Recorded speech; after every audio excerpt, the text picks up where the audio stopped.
Hey, True Believers, Englentine here with another episode of Comic Book Origins, where we take a look at the very first appearance of any comic book hero, villain, or team. This time around, the man who needs no introduction. We have the Joker, created, and it has been disputed, Bob Kane or Jerry Robinson, but the one thing that has not been disputed is written by Bill Finger. So, yeah, let's just give that man all the freaking credit. I'm sorry, after I saw that documentary, I want to give Bill Finger all the credit for everything. Based on a sketch that was of an actor named Conrad Veidt from a movie called The Man Who Laughs. Check it out. It is awesomely close to what the Joker ended up being. And Bird, you were quiet all day. Shush. Let me record a video for once. My goodness gracious. This is not a commissioned video. However, a lot of the comic book origins, I told you, you're going to hear the bird all throughout this, guys. Anyway, if you want to commission a video, go on over to Ko-Fi. The link's in the description below. Just pick a subject, pick a topic, and I'll get the video out to you ASAP. And now, I love doing commissioned videos. They're a lot of fun because I have no idea where you guys are going to go with it, what topic, what character, because sometimes I've got some of the most obscure characters to talk about. Unfortunately, I don't like the reason why they're tearing this channel down, so I created another one. It's called Old Man Comics. By all means, please go on over. You can get there through the link below, or you can type in Old Man Comics Englentine. And don't forget to subscribe, but more importantly, ring that notification bell and make sure your notifications are on, because that's all YouTube really cares about when it comes down to that. Anyway, with all that aside, and unfortunately the bird's going to chirp through this again, I apologize. What you going to do? Let's jump into Batman #1. The first appearance of the Joker.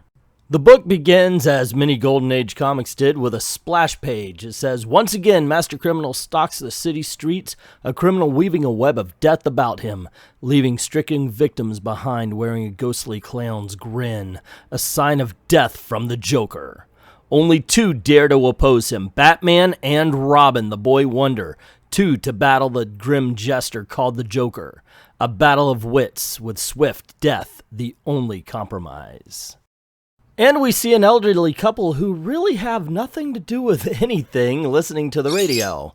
"Tonight, at precisely 12 o'clock midnight, I will kill Henry Claridge and steal the Claridge diamond. Do not try to stop me. The Joker has spoken." The elderly couple plays it off as a hoax, the same as the War of the Worlds, yet over at the Claridge Mountain, we see the millionaire Claridge worried. "I'm going to be killed, robbed." And in all honesty, one of those is a little bit worse than the other, dude. But as midnight comes around, "I'm still alive. I'm not dead. I'm safe. I'm safe." And he begins to fall. "Dead? It isn't possible. And yet, Chief, look at his mouth. It's horrible." Grotesque, the Joker brings death to his victims with a smile. The police check to see if the diamond was stolen, and inside the safe they find the Joker, his calling card. We cut to the Joker in his lair, where he's sitting around, talking to himself, which of course is to the audience's benefit. "The Claridge diamond, mine. Those bungling police, how they would like to know how I managed it, and how I should like to shout the answer into their stupid faces. A solution injected in the sleeping Claridge at 12 last night, a solution that kills in exactly 24 hours, so that he died at 12 tonight. They find the glass diamond tonight that I exchanged for the real one last night, a prediction on the radio of a crime that has already been done. If the police expect to play against the Joker, they had best be prepared to be dealt from the bottom of the deck." And then we cut to Bruce Wayne and Dick Grayson. "But Bruce, why don't we take the shot at this Joker guy?" "Not yet, Dick. The time isn't ripe, but when we do." So what are you saying there, Bruce? You've got to kill a few more people before you get interested enough to act? Another night, another break, again the same deadly mocking voice. "Tonight, in exactly 1 hour, I will kill Jay Wilde and steal the Ronker's ruby. The Joker has spoken." Now, how come the Joker knows who has what diamond, emerald, and whatever? And why are they always named? Again, a wall of humans encircle a doomed man. "I'm gonna die in 5 minutes. I'm gonna die." It's 10 o'clock. It's gonna happen now. The clock is ticking away my life. And a strangled scream. Death. Followed by a strange gas. From the armor, the Joker. Lucky for the police that the venom spray only paralyzes for the while, else they would have perished like wild. He had no spray, but a blown dart.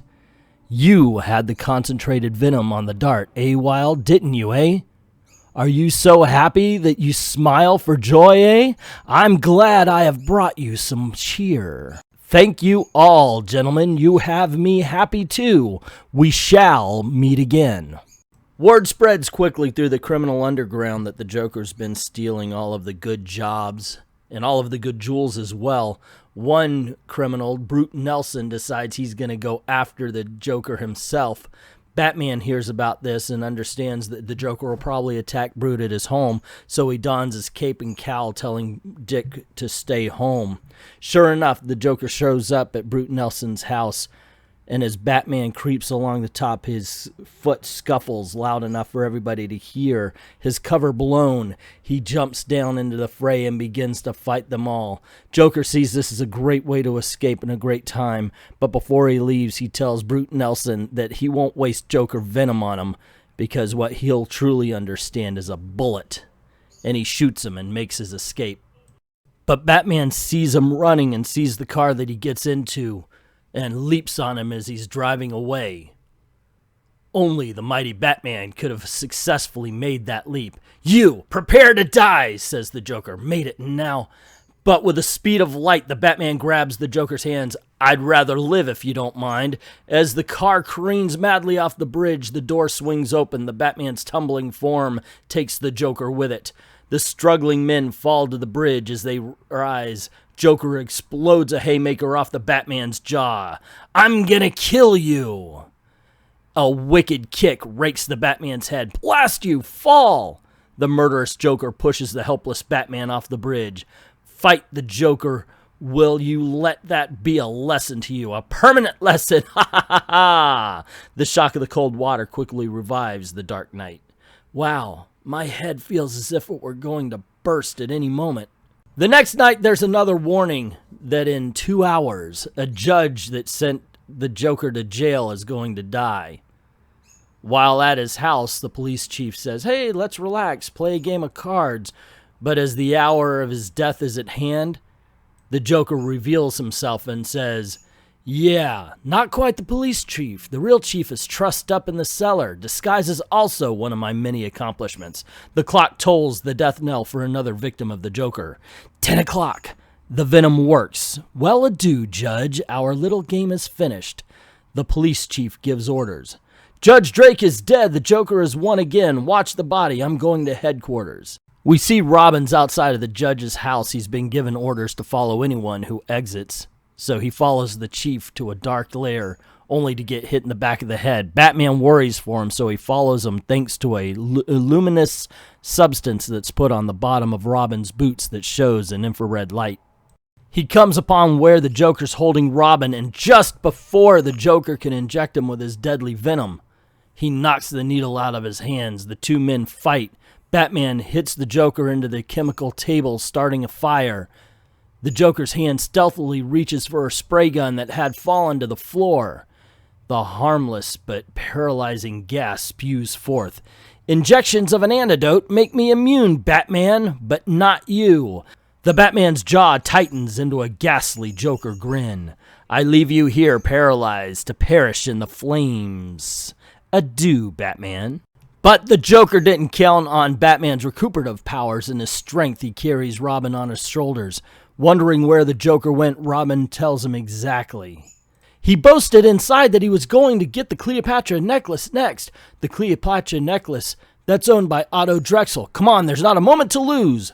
With a maniac on the loose. Otto Drexel lives in the penthouse on that building across the street. If we could only get up there before the Joker does. On the penthouse, the Joker prepares to enter. But leaping from the scaffold, the cowled Batman. Still at it, eh? So this is take 2 on this particular page because Gail came in and decided to talk to the animals. Anyway, so the Joker turns and says, die, blast you, die. Why don't you die? The Batman thinking, hasn't the Joker ever heard of a bulletproof vest? Which you would think, yeah, you could see the chin right there. Just aim for the head. Boom, done. So the Joker runs out of bullets. I'll kill you. Seems to me you've said that before, and now, Mr. Joker, let's see if you can really fight. The maniac leaps for the adjoining construction. You'll never take me, Batman. But there, waiting, Robin, the boy wonder. Right, Joker, I'm the ace in the hole. As the Joker climbs to the riveting platform, he leaps at Robin, who drops in. That's for the sock on the head. Coming soon to Golden Age action figure collectors. Robin with a sock on his head. Sold by Mattel. The murderous Robin sends the Joker flying off the scaffolding. I'm falling! Oh, no, you're not, says Batman, and catches him in a way that will wrench that shoulder right out. Both of them are falling at this point. You're too valuable prize to lose, and you played your last hand, Joker, Batman says as he socks him in the chin. A final blow with all the strength of the Batman behind it. The next day, Batman captures Joker, leaves Joker in front of police station, drives away, making his escape easy. Next day, we see Dick Grayson and Bruce Wayne, who never leaves that dinner jacket, does he? But what I'd like to know is how his victims' mouths turned up in that terrible grin. Some sort of drug that pulled the muscles of the face. The Joker was a clever but diabolical killer, too clever and too deadly to be free. But even as Bruce Wayne speaks at the state prison, the Joker is planning and plotting for his escape. They can't keep me here. I know of a way out. The Joker will yet have the last laugh. The Amazing Batman, America's most famous adventure strip character, with that sensational new discovery, that laughing young daredevil, Robin the Boy Wonder, will thrill you every month with their astounding exploits in Detective Comics. So there you go, gang. That is the very first appearance of the Joker. What do you think? Did you like it? Did you hate it?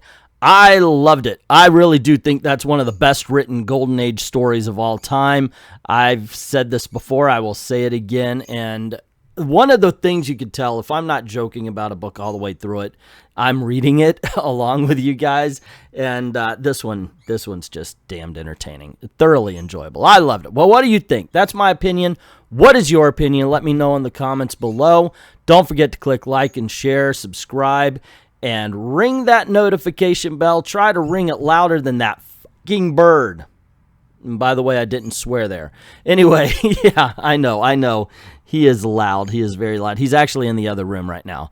Also, don't forget to make sure that your notifications are on, because that's really what YouTube looks at anymore. And if you don't mind helping out the channel, go on over to Ko-Fi or to Patreon. There's a tip jar there. You can drop $1 in the till and help us keep the lights on over here. Help us keep making videos for you. And if you want to commission a video, a comic book origins or top 10 or anything, go on over to Ko-Fi, where you can pick out whatever topic and whatever subject you want to be talked about. I'd like to thank everybody who's already done that, and to everyone, all of the true believers, thank you very, very much for watching.